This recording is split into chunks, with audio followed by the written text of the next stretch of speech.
See, is this thing on? Okay, it says I'm live. It says I'm live. Now, my face is too big and the comments are too small, so thank you for the plus and minus buttons, huh?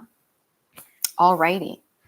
Now, as I like to say to the first people tuning in, we'll wait till that happens, but pretty much, and especially because I'm using, it does seem like my microphone is going to be working, if you can see and hear me. So good stuff.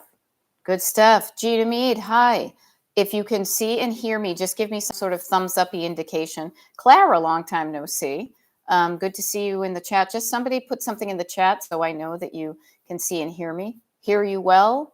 All right. I'm on the camera. I can see me. So good. Yeah, I figured I would keep my earbuds in from the declutter party. Thank you.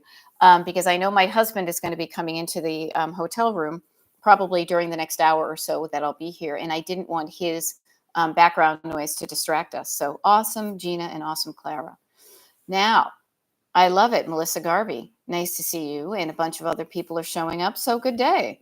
Clara's asking how the basement is. It's a mystery at the moment because we're not at our house, but God willing, here's the plan. Much like I say that one of my stock phrases is the good news is, so I offer that to you. It's my phrase. I'm sharing it with you. How can you start a sentence with, well, the good news is, even if something not so great happens? The other stock phrase that I use a lot that I offer to you to add to your own, speaking and thinking is what I would like. This is what I would like to see happen. So this is what I would like to see happen. We get home today and they are just finishing up on the basement, that everything dried appropriately yesterday, that things are looking good and proceeding accordingly, and that ideally they will finish by the end of today, and all we need to do is wait for it to dry and then it will be done. So yes, the good Lord, the creek don't rise and the good Lord is willing and nobody's pressing that little red button, that today will be the last day that we will have people either working on our basement or are supposed to be. So that's what I would like to see happen. Universe, make it happen. Make it so. Okay.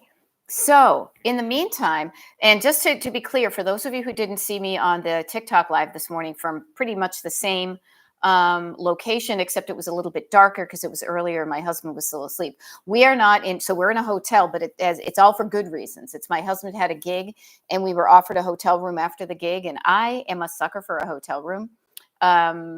So I said yes. And here's the cool thing. Here's the good thing is that when I said yes to this jaunt out here to Lancaster for him to play a gig and to stay over, I thought, well, geez, I have a TikTok live and then a decluttering party and then a YouTube live in the morning. And then I realized, so proud of myself, that I have arranged my schedule and my life and what I do for a living to be portable. As long as I have an internet connection and a way to see and hear you and you and see and hear me, we're good. We're good.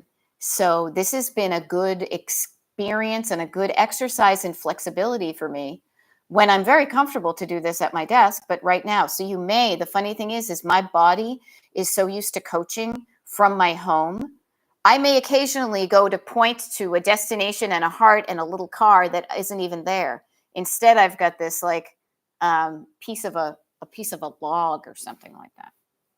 But in the meantime, enough about us, enough about me. Let's talk about you, baby. How can I help you with your clutter?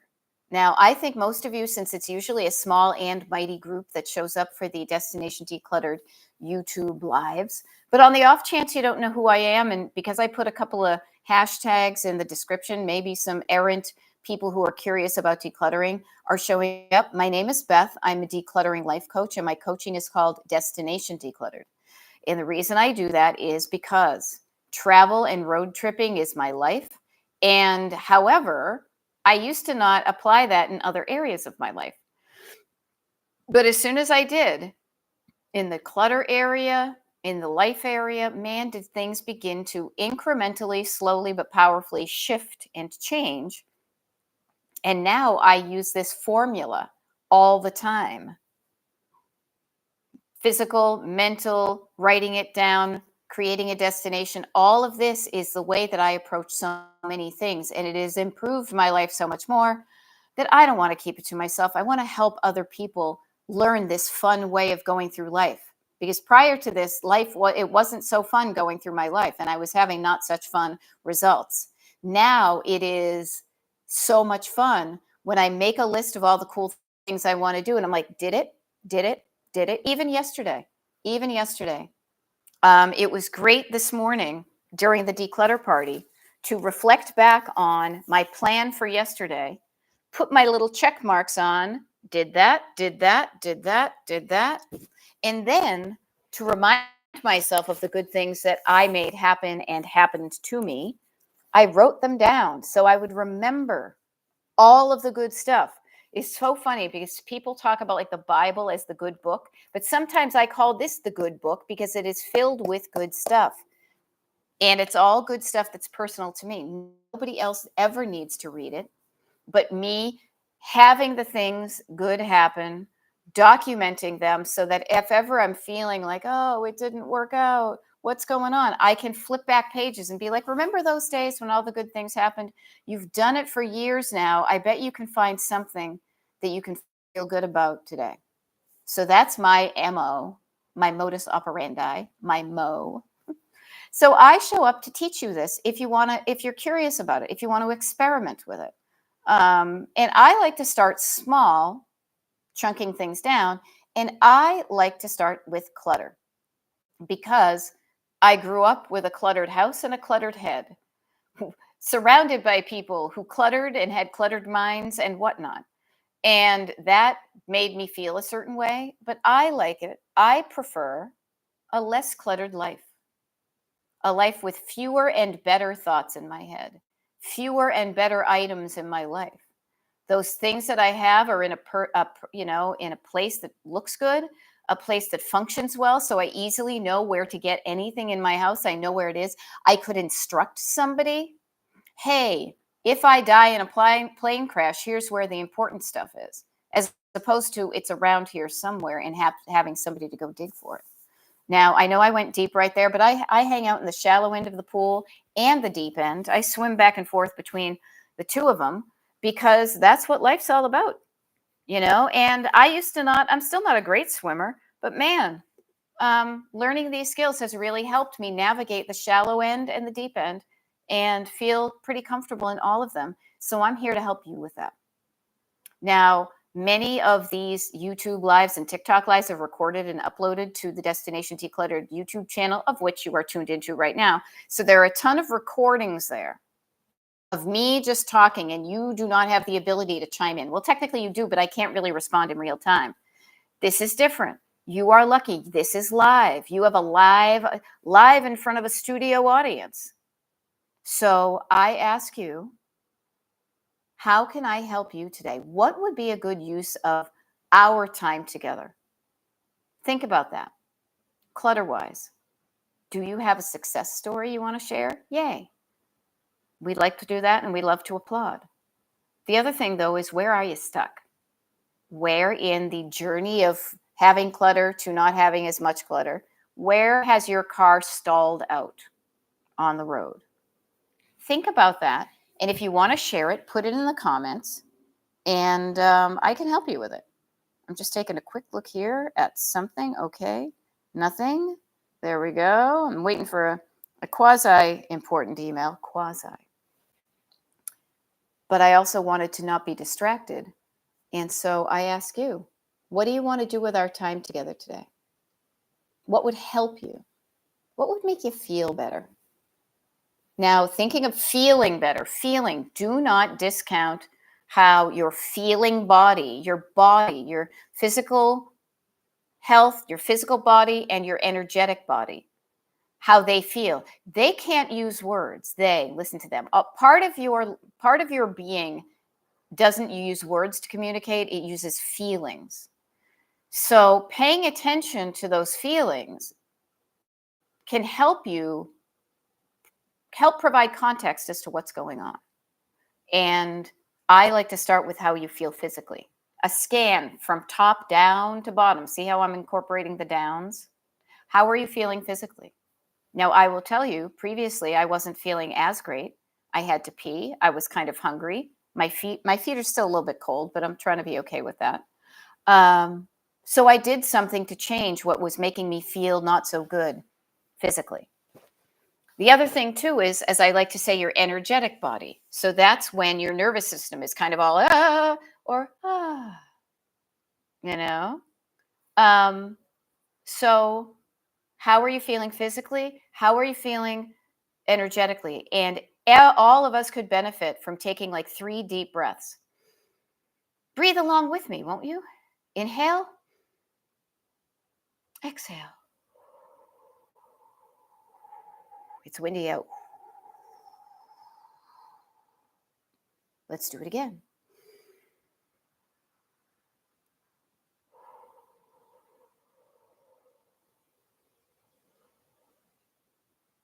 I'm trying to make my exhale slower than my inhale. So why don't you try that with me too? We're going to inhale all the way to the bottom of our lungs. And then we're going to exhale really slowly.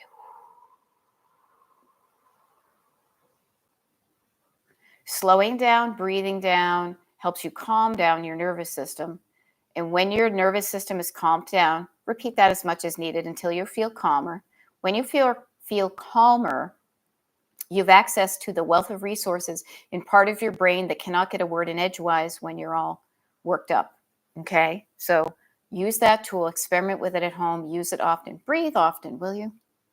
Now, USC 595. I love my clothes, they say, but I have too many. How do I start reducing?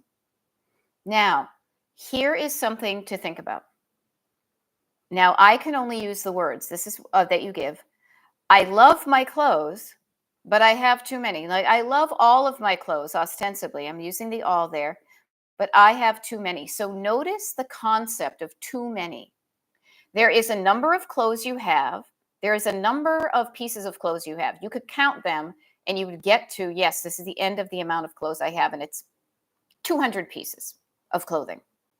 To you, that feels like too many. I feel like I have too many because I don't know, I can't easily put them away. I don't wear them, that type of thing. What I want to offer is USC 595. I am not judging your relationship with your clothing because I do not judge. So instead of getting judgy, I use the same words in a different vibe to get curious. And I would just simply ask you this question. Do you love all of your clothes equally? Or are there some clothes you love better than others? Now, these are not children, these are not people, so you don't have to worry about feeling bad when you love one pair of underpants better than another, or one bra is more comfortable than another, or that type of thing. I want to offer to you to think about this concept. So notice we use the word down here a lot. So here's where we use down in this situation. And let me recap how we used down earlier. We scanned from top, our heads down to our toes, our heads down to our toes, she says with more emphasis on the syllable, to see how we were feeling physically. Scanning down to see how you're feeling physically. And wherever the scanner kind of lights up, as if you're going through TSA, that says, I'm not feeling good here, what can I do to change that? Sometimes where you don't feel good is your nervous system. Now, my nervous system tends to live where my heart is. So if I'm not feeling good there, I'm feeling a little bit kind of wound up, I want to slow things down by calming down, writing down. After you're feeling good with those downs, what I want to offer to you is the next thing is going to be chunking down. So instead of my clothing, it'd be almost like when you would be writing, like when I learned in 4th grade how to write a, what do you call that thing? Like an outline. My clothing, but then you've got a list underneath, chunking down into categories. Okay. Now, okay, I like being creative with my outfits, but I do have some that I prefer over others. Wonderful. You just did exactly what we said. So you already know how to do a lot of this. You chunked down your clothing into 2 categories. These items I prefer, these items I don't prefer as much. So USC, this is how you reduce the number of clothes in your collection of clothing in a way that's going to give you the result of destination. I have the clothes that I love the most, and I have the space um, to store them. Okay. So what I would offer, and for USC 595 and everybody, this is how we declutter everything. You're going to get a very general topic: clothing, cosmetics, paper, very general, very vague. You can't work with that. It's too like nebulous. So that's a good one, like a cloud. As you get more specific and chunk things down, things become more real. It's not just clothing in the abstract, it's this pair, my collection of yoga pants, of which I have a lot. You guys rarely see me from the waist down, but I wear black yoga pants all the time. Okay. Seeing the quantity of the collection you have, which is the too much or not enough or just right, is quantity. But we don't want just quantity, because you could save some of your crappy pants. And, if you weren't, so I want you to think of the two Q's: quantity and quality. And quality, I dare say, is the one that should come first, because notice the quality of these, there's something about these outfits that I use these individual pieces of clothing for that I like better than these ones. So chunking down categories and quality, then quantity. USC 595, in my mind, that's about enough to get you started, to see what you have. So see how that works. But the other thing I'm going to offer to you is, and especially since you may not know me and how I work, is what is probably going to happen next is two things. And good morning. There we go. I love it. Chunk it down and shop my closet. See, there you go. And we love to have fun. Having fun is using your imagination and playing games. Shopping my closet. This is not my closet. I'm at a store. I'm at an estate sale, since it's in like you're not in a retail environment. Would I buy this clothes? If this rack was not here, but it was at Saks Fifth Avenue, would I buy this one item of clothing again? Notice when you go to the store, you're not saying I'm buying all these clothes right here. No, you go piece by piece. Then because you're creative with your outfits, a creative outfit is also assembled by various pieces.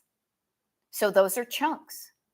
So notice the things that you would say, I would not buy that again. If I was reaching to, instead of, kind of notice the things that you would keep when you're going through the racks. Oh, I would totally buy that. Totally buy that. This, no, not so much. If you wouldn't buy it now, I highly recommend, my next step would be to put it in a bag for donation. Now, maybe it's a vintage Chanel suit and you just don't fit it anymore, but it's worth thousands of dollars. You might, instead of donating it, you might consider consignment or selling. I don't know how many of us have any clothes that are really worth any money. I know I don't. So I extrapolate and think that you might not either, but maybe you do. But notice, what's an easy way for you to get clothing out of your home that you no longer want? Now, some things you may come across, you're like, I don't know, it's not the season, but I wear that in December. Notice that. And maybe what you do is another chunk of your clothing, once you go through it, is, depending upon how much storage you have, is here's the stuff I'm wearing now that it's June, and here's the stuff I wear in the winter. So now, interesting. Nice to see you, Kara. So USC 57. I hope that helps. 595 rather. I hope that helps. I hope that got you started. And notice, I was speaking to one person. Everybody. What if I was speaking to you? How would that have applied to a category you are kind of stuck with? So Kara is saying perfect timing. I don't even read what she says. Perfect timing. I have been doing a silver inventory. Yes. And getting ready for those buyers at 2 p.m. Did research and figured solds and came with a 50% offer. This has inspired me, and I just found more. Yes. Notice when you realize sometimes, honestly, and this was interesting because this is a bit of a counterpart to what we were talking about at the 8 a.m. TikTok Live, is I want to make money from my stuff.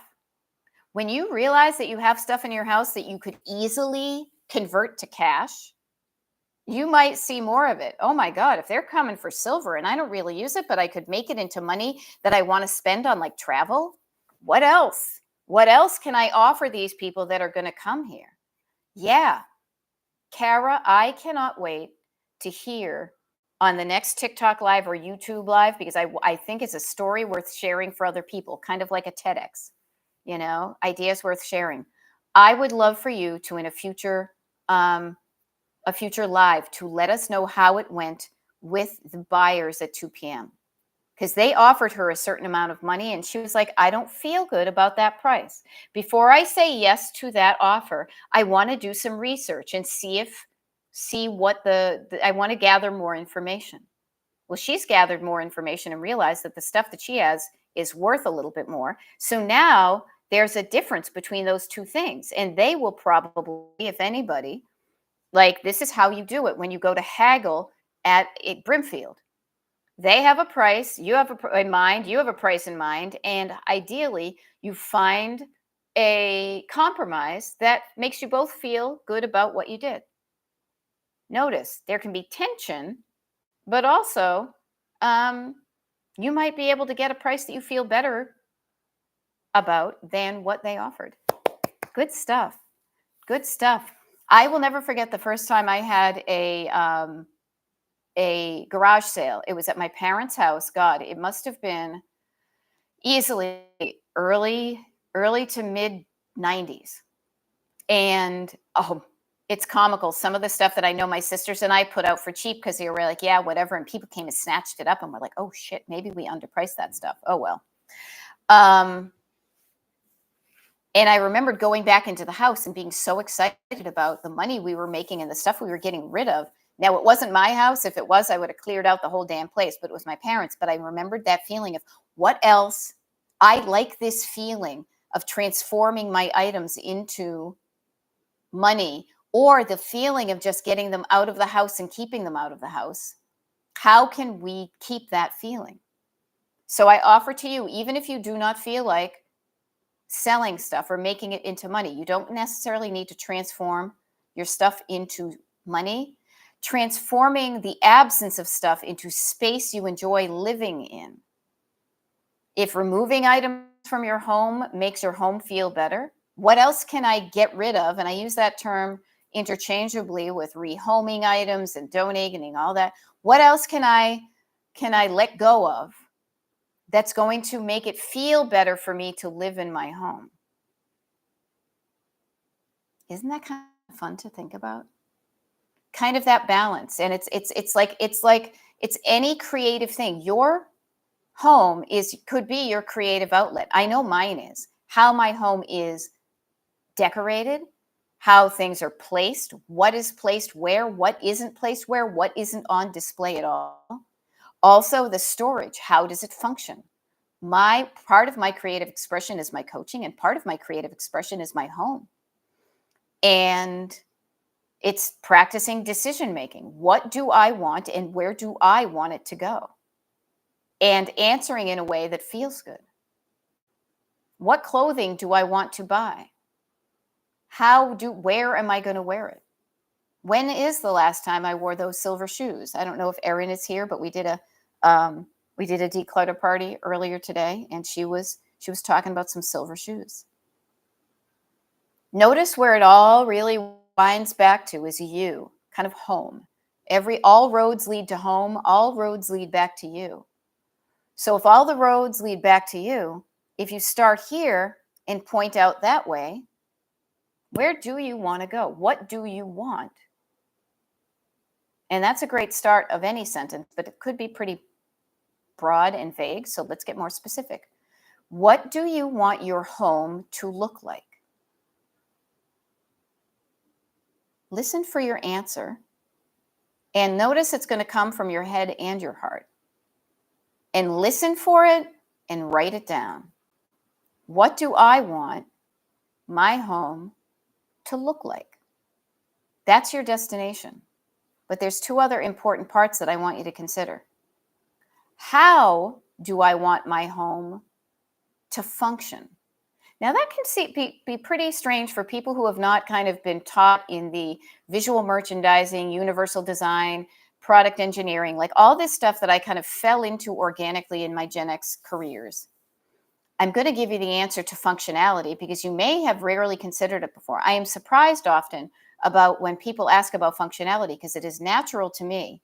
But I offer to you the answer to how do I want my home to function is easier than it does now. I want my home to function easier. And what do I mean even more specifically under that? Is I want to easily be able to find an item I'm looking for. I want to easily be able to use that item because it's in good shape. And I want to easily be able to put that item away after I have used it. Easy, easy, easy, lemon squeezy, squeezy, squeezy. And then the last definition, the last kind of trifecta of questions to ask yourself when you're defining your destination decluttered is this. How do I want to feel in my home? Now, again, I'll give you a quick little cheat code for this. There are far fewer words in the English language to describe something good than bad.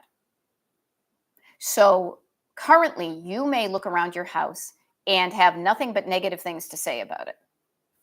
Okay, let's use that to your advantage. Fold a piece of paper in half. On one side, write down all the negative words that come up when you think about how your home is now. Whatever comes up, write it down.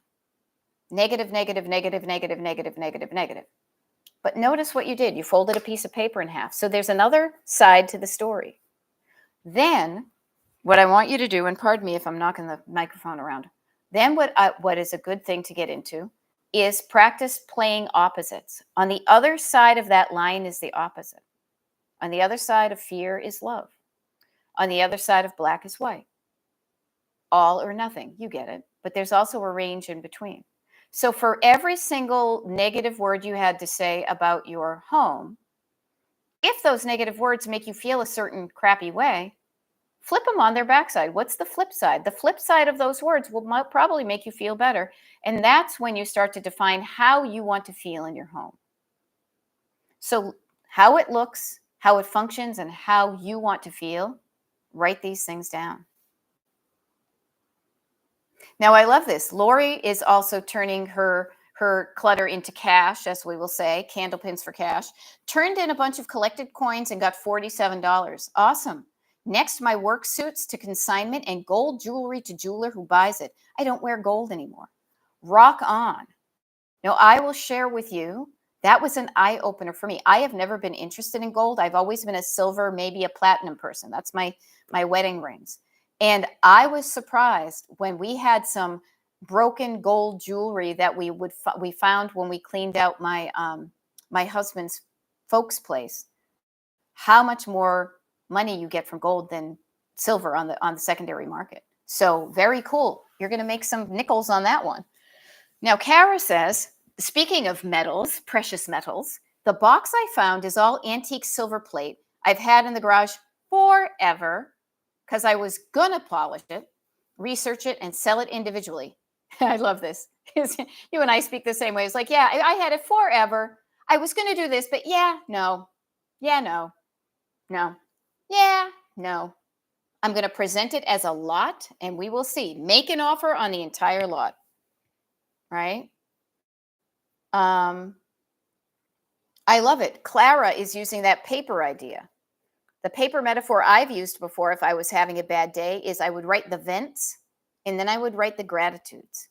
Yeah. Anything you're venting about, how can you be gratitudinal that you have the opportunity to vent it? Right. Example. Thank you for the example. I love that because I was going to come up with my own. Clara says, example, I have laundry to do, venting about it. But then I am so grateful I have clothing to hide this naked body. I love it. Now, the hide the naked body was mine. She says, I am grateful I have something to wear. But I am grateful I have clothing that covers my naked body because ain't nobody going to want to see that. So notice there is a flip side. If you don't like how your home is now, when you define specifically how you want it to look, feel, and function, now, my friends, you have something to aim for. You have a destination like a pin on the map. And that pin on the map creates a line between where you are and where you want to be. And that line, while it's not as the crow flies, also can keep you with eyes on the prize so that when you start to move forward, you're saying, does this action I am taking get me closer to where I want to be? Or is it steering me further away? Carla Jane, nice to see you, my dear. Good to see you. You may notice I am not home, so I cannot pick up the Carla Jane microphone. But I love it. Carla Jane in the house. Good morning, y'all, she says from Alabama. Hope y'all are having a great Monday. A moofy monkey, my new word, tried to get in my lane this morning, and I said, head back to your circus. Yeah. Yeah, your backseat driver was trying to speak up, and it was a monkey, and you said, get back to the circus. Yeah. That's what we do here, too, is you're going to notice. Noticing is even a skill. I notice how many thoughts I have in my head that make me feel bad. I notice that when I talk to myself more kindly, I tend to feel better. And when I feel better, I tend to be kinder to other people, including myself. I love it. Carla Jane is decluttering. I broke down boxes. Great. You know why? Because boxes can sometimes having too much storage opportunities allows you to think that you don't need to declutter. When you eliminate containers, you eliminate places that clutter can accumulate. So I love that. I threw out old, yucky things. Again, clutter is not the good stuff. Clutter is the stuff you don't want. It is yucky and old. And even took an old box spring to the road this weekend. Awesome. Just think of how much square footage you have gained by getting that box spring out. That could be a fun way to chunk down your clutter in an interesting way. What is the biggest square footage piece of clutter? Cue my husband walking in, because I was going to joke. We don't talk about people like that. And ooh, he got a bag of chips. He's all that and a bag of chips. What is something in your house? What is the biggest piece of clutter? What is the biggest thing in your house that when you look in one room, just chunk it down to one room. You look in one room. What's the biggest piece of stuff there that makes you go, ugh? The sooner you get rid of the big stuff, the more space you have to spread out the small stuff and make a change with that. Yay. Okay, Carla Jane, I am so glad you're learning this lesson. You know what? So Carla says, a new type of victory for me last night. I was exhausted. I needed to do way more, said part of her brain, but she got weepy and super exhausted because her body was like, fuck no. Turned things off and came home. Slept 11 hours. Now I'm ready to go today. This is so great because I will share with you the message of taking care of your physical health and paying attention to the messages that your physical being is giving you, and paying attention, working with your body, is going to get you so much further along than when you ignore it. Ignore what I mean, not to sound like showy-offy, but I offer you practical advice. You can choose to use it or you can do what you want, but notice the difference. Yes, I would say Carla has not done that before, but no. I'm going to rewrite that sentence for you. Carla has done that because you did it. You're now reflecting on the time you did stop and go home as opposed to try to push on. What I would offer Carla, you could say old Carla, back then Carla, black and white, Carla version 1.0. Notice how you phrase it. Distance yourself from the unwanted behavior by changing your words. Back then, Carla used to not do that. But now, Carla, today, Carla, starting yesterday, I do this now. I notice when I'm feeling exhausted and I act accordingly. I wind down what I'm doing and I go to bed. Because I know if I push on, I'm going to trip, I'm going to get a black eye, I'm going to break a rib, I'm going to get overstimulated, overwhelmed, all those things. So I don't do that anymore. I work with my body and I give it sleep, because sleep is the number one way. Sleep, water, and air. Do not underestimate these free tools. And aren't we lucky to have, I thought about this the other day, an abundance of free pouring clean water going through our faucets. 100 years ago, even, people couldn't say that. So notice what you can be grateful for, and notice the free things that can change your life. Quieting down your brain, drinking down some water, writing down your thoughts, focusing down on your body, paying attention to yourself, and not just the self of yours that can use language, but your human body animal self that has to, what's the word I want to say? Has to communicate with you through feelings. Have you ever, tried to communicate through an animal to an animal? They can meow, but you don't know what they're saying. So you have to infer a lot about what they do with their body. So yay, Carla, for changing what you did.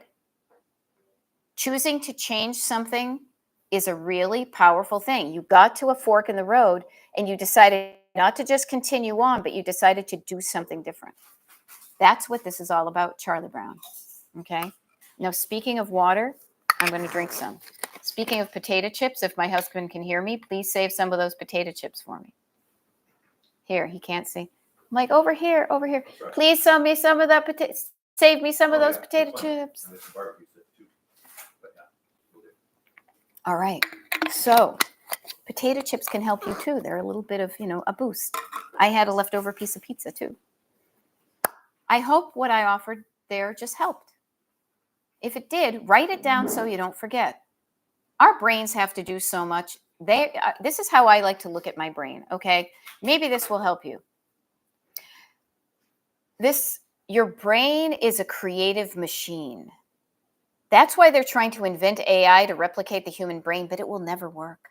No, because everybody's brain has different inputs in it. Every single brain is different, but in the grand scheme of things, your brain is a creative machine.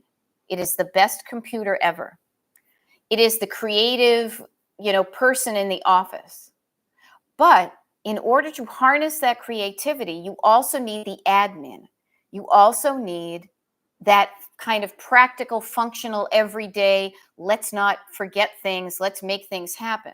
Because somebody who stays in a constant state of inspiration, but there's no way to translate that into action, their inspiration goes unfulfilled. It's the song that's never written. It's the life that's not lived to its fullest.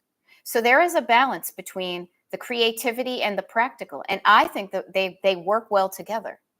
I have always said that I really feel like it would be great to have an art school next to a business school, because you need both in order to live a wonderful life. So I offer to you, do not make your brain be your admin. Your admin is functional. There are other ways that you can remember and schedule. There are online tools and paper tools, calendars and lists. Use them both so that you feel less cluttered in your head. And then all your head is doing is creating awesome stuff, solving problems, making things happen, coming up with ideas. Come up with an idea, write it down. All the ideas you write down may not pan out, may not work out, but they definitely will not pan out or work out if you never write them down, and then they just disintegrate into the ether. Now, my husband right here, he's a songwriter. He has a lot of ideas.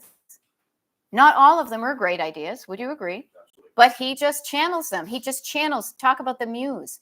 He is a channel, and he writes that stuff down. And how he writes it down is he'll sing into his phone in the middle of the night or something. Then once you've gotten it down, then you can reflect on it. Is this something I want to continue working on or not? So allow your brain to be the creative magic thing that it is, But also, please have your admin have the practicality to make those things come to fruition. Okay? So I hope that helps too. And basically, your admin is going to be the one that writes shit down, either records it, writes it down on paper, or types it into your computer, and goes back to say, "Remember, you said this." That's what your list of things, your packing list is. That's the remember, you said you do this thing at this time on this day. That's your calendar. A list and a calendar, they work well together. They're like peanut butter and chocolate. You have tools available. Experiment with them, play with them. Prove me wrong, for crying out loud. Tell me where it doesn't work, and I will learn and I will offer something different. But I will tell you that I've been doing this for quite a while now, and these simple tools that I always go back and rely on have served me well. So every time they serve me well, I get confidence in my ability to use them and my confidence in sharing them with you so that you can use them too. It's not like if I have a hammer and then I lend it to you, I'm hammerless. No, it's magic. I share an idea with you, I keep it, you get it. And then you share it, it works, you try it out. Oh, she's right, it did work. And then perhaps you share it with somebody else. It's either like a TEDx or a TED Talk, or even better, a Fabergé organic shampoo commercial. I tell two friends and they tell two friends, and so on and so on. Now, Carla Jane's asking a general question. So let's see. General, do any of you all, so feel free to chime in the comments, see what people do. Do any of y'all have a calendar app or program, sort of like a diary, that you can access at any time? I needed one when my mom was in hospice. It does not have to be medical. I can tell you what I use, Carla, so this may help. I use pretty simple tools. I like to, here's me and my DIY, is I don't like when things are too fussy. What I use for a calendar is I use Google Calendar. I use Google Calendar because two things. One, I can get it on my desktop or my laptop and my phone. I also have the ability to share it with my husband. So calendars, I use Google Calendar. I also write down my paper calendar, certain things, and I use them in conjunction with each other. As far as a list making type thing, I use something called Trello, again, because I find that it is a great place electronically to, when I'm on a walk, to talk, text, make sure that those yoga things I scheduled are on the calendar. I can put that in there, and then I can also read it on my computer. So Google Calendars, Trello.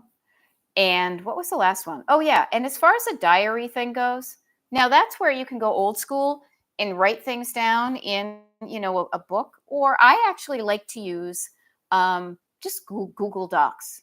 Nobody else has to read it. If I feel like I want to get some thoughts out of me and down on paper, sometimes I write it down by hand. More often than not, I will type it out because I am a crappy typist, so I type slowly. So the slowness of my typing allows me to also calm down and really listen to those thoughts. So that's what I use, Carla. I don't know what everybody else uses, but if you use something that helps you kind of capture that information, have it so you can actually then go and rely on it, please share it in the comments. Please share it in the comments. Now, I really do. I guess I have always been a writer downer of stuff to help kind of figure out some problems. I know this because I was surprised when I started going through my stored clutter of my own kind of mementos and personal stuff that I've carried around with me, sometimes since my childhood, that I kind of forgot how often I relied on carrying around a little notebook with me and jotting down a thought. Now, notebooks have their place, but because you couldn't easily organize them. Once electricity kind of came along and the internet and that type of thing, I find it really beneficial to have kind of a slush pile of thoughts one place where I just kind of jot down the thoughts online, and then on Trello, which is just basically a list, a bunch of more specific lists, I then pull them over to whatever the list is. So I have like a health list, a list of things to buy, that type of thing. Now, Kelly Smith is offering there's an app called My Diary, Daily Diary Journal. Yeah. What I would do, honestly, here's what I offer to you. It's seriously the same framework we use for decluttering. Get clear on what you want what you want to do. I want to be able to, and then fill in the blank. Create your destination for an app of that type. Notice what particular functions you want on it. Notice, and then you're going to be able to go in and more easily weed out what you don't want and focus on what you do. Kind of like buying a car. Focus on what you want, write it down. I want it to have four doors instead of two, an automatic versus a standard, a hatchback versus a sedan versus a truck. I want it to be gray and not purple. I want it to be a Honda, not a Tesla. The more specific you can be about what you want, it's like a shopping list that you're giving yourself, and it can just clarify. It can cut through the chatter of, nope, that's not it, that's not it, that's not it. But for every that's not it, you're getting closer to what you want. So I offer to you, creating a destination of specifics keeps it easier for you to get to where you want to go to more quickly and easily and effortlessly. Less effort. Who doesn't want to do less effort, to make less effort, to verb less effort? I want things to be effortless, less effort. Do I want to have to work? Do I want to have to work really hard for something? I will work hard for something that I want, but if I keep on running up against a brick wall, I might stop going through a brick wall and say, is there another way? Is the universe trying to tell me something? Less effort, easier. Who doesn't want that? If you want to do more effort and have things be harder, you do you, but I'm going down the path of least resistance. I don't want there to be resistance. I want it to be like, yes, and easy, easy, easy, easy. And when there's resistance, I get curious about it. What's the resistance here? I'm pushing and it's pushing back. Why is that? Just get curious about it. Yeah, less work and stress for result. Yeah. Who doesn't want less stress? Anybody here want more stress? If you want, honey bunch, I'll give you some. No, less stress. And here's the deal, less work. You're working, and this is where I always have to watch my Boston accent. Work smarter, not harder. Work smarter, not harder. Okay? Be smart. Be smart. Don't do the same things over and over again. Don't make things more difficult for yourself than you need to. This is the funny thing, because I offer up these tools to people all the time. And I just put them down and I say, when you are ready, you're going to pick that up. Sometimes people take them out of my hand and use them right away. Other times people, for whatever reason, know that there's a tool out there, but keep on doing the stuff that they know is not going to give them the result they want. Now, I don't say this in any kind of judgment. I know that you have to learn things in your own time. But I just offer to you, when you know that there's a different way of doing things that has been told to you and proven by others to give you a result that you would prefer, when do you continue doing the things you have done in the past? When do you not pick up that new tool, and when do you keep on doing what you have done? Now, I love this. We've done this too. So Kara is offering with Google. Now, I know Google has, its own issues and things, but she says, we use Google Docs to track my mom's Lewy body and dementia and Alzheimer's symptoms. I've shared it with my dad and my two sisters. Very helpful in collaboration. Yeah. The ability to collaborate with somebody could be a feature you're looking for in a way of collecting info. I've done the same. I have a sister that struggles with her mental illness. And in order for us all to kind of literally be on the same page, my mother, my other sister, I think that was about it, just us, is a shared Google Drive with documents, with photos, with a timeline, getting those things documented. Again, notice the documentation, the writing things down so that you don't need to carry it on your head and remember, because when you do, it's going to be pretty vague. I can't tell you, even, some of those things I wrote down. I don't remember what day it was, what time it was. I don't remember what day it was, but I should have written it down and then I would have remembered. I didn't notice what time it was. If I wrote it down, I would have known it was 7:30 p.m. That's where I met the love of my life. All that I know is that I fell in love with you. And if all your dreams, I love you more today than yesterday. How about this? You love yourself more today than you did yesterday, but not as much as tomorrow, because tomorrow, love yourself even more. Lather, rinse, repeat that shit, people. I love myself more today than yesterday, but not as much as tomorrow, because tomorrow I'm going to love myself even more. Can you imagine? The past, the present, the future, the Father, the Son, and the Holy Ghost. Today you, yesterday you, and tomorrow you. You have 3 yous, and 3 is a magic number. Yes, it is. It's a magic number. The past and the present and the future. I could sing. I would have to read the lyrics to that one. On karaoke, I'd be looking at the screen. I'd be looking at the Schoolhouse Rock screen, right? Or following the bouncing ball. What was that one? Come on in here, Alexander's Ragtime Band. I think they had that one on Casper on Channel 56. So notice how my body and my brain bop all around. But you know what? We do it with love. We do it with fun. Because everything in my soul and my body is just trying to help you and find a different way to help you notice that you can do something to get a different result. And that's to do a different thing. If you're not speaking up for yourself, how can you practice slowly and incrementally getting the confidence to speak up for yourself? If you are allowing somebody to mess up your house and not saying anything, how can you change that dynamic? You can. Get curious about why you're not. Your answers to those questions, when you go a little bit deeper, are really going to be illuminating.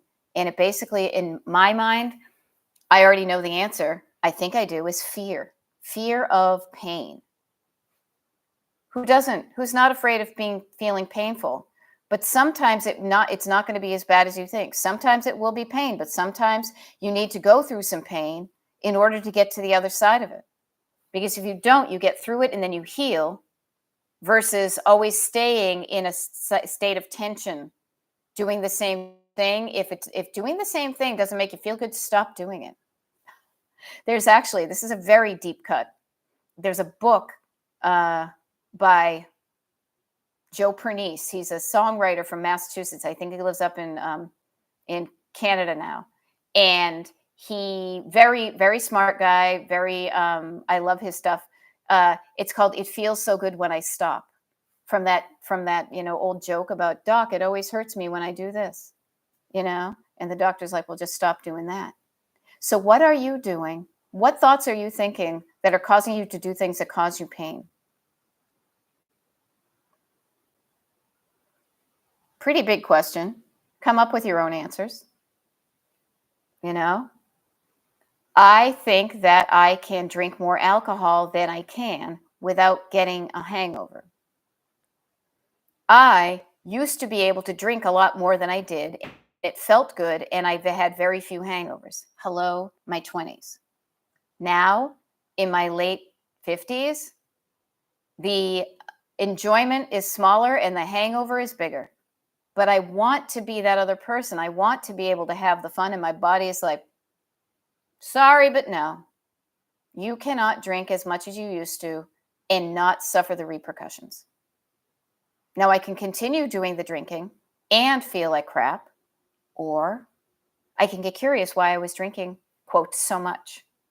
Could I do something else? Can I experiment with that? And I did. We went out to see a friend's band on Friday night, and I didn't drink a damn drop of alcohol. I drank a pint glass of club soda, and I felt okay. I also felt better in the morning, the next morning, and it felt great,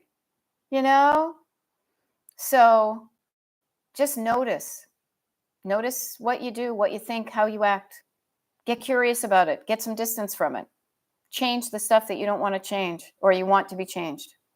Carla says, and I'm keeping an eye on the time. Oh my goodness, we have 5 minutes left. Always having that wound, but never heals really. I finally realized go on and feel the things now. Yes, it may hurt, but at least the weight will be less. Yes, and there are great mocktails now. There are great mocktails now. Yes. And so notice how I'm not the only one who's saying I can't drink as much as I want.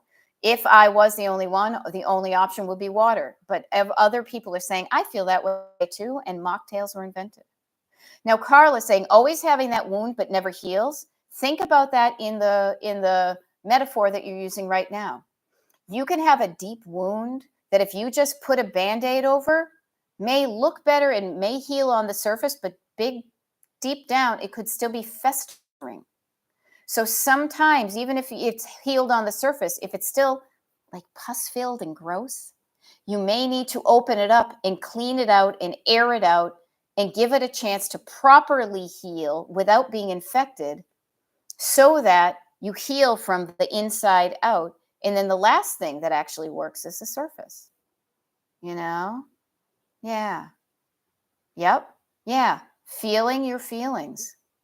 Feeling your feelings is a thing that many of us have tamped down, and then it may feel scary to let them out. What if I never stop crying? What if I keep on yelling at that person? What if I make things worse? So no, I'll just keep them down, you know? And Carla said, I literally told my daughter this morning, I may cry today. I may get mad today. I will not drink and I will be okay. I am going to feel the stuff, but I promise I'm okay. Yeah. Kara says, my PT team told me Friday they think I should consider foot surgery. They say I am a master of adaptation, but that is causing issues with my gait. Yeah. Notice what you're doing. You're trying to avoid the pain of surgery, but it could be causing other problems in other areas. And as we know, the foot bone's connected to the ankle bone, and the ankle bone's connected to the shin bone, and the shin bone. Yeah, everything is related. I get massages every so often, and it cracks me up when I realize that the problem on one side of my body is because I'm compensating on the other side. You know, I know that my skeleton, one of my hips goes out like this, and I'm often having to remind myself to course correct it because I naturally want to splay out on one foot. And when I do this thing on my foot, then it affects my hip. We are all interrelated. Yeah.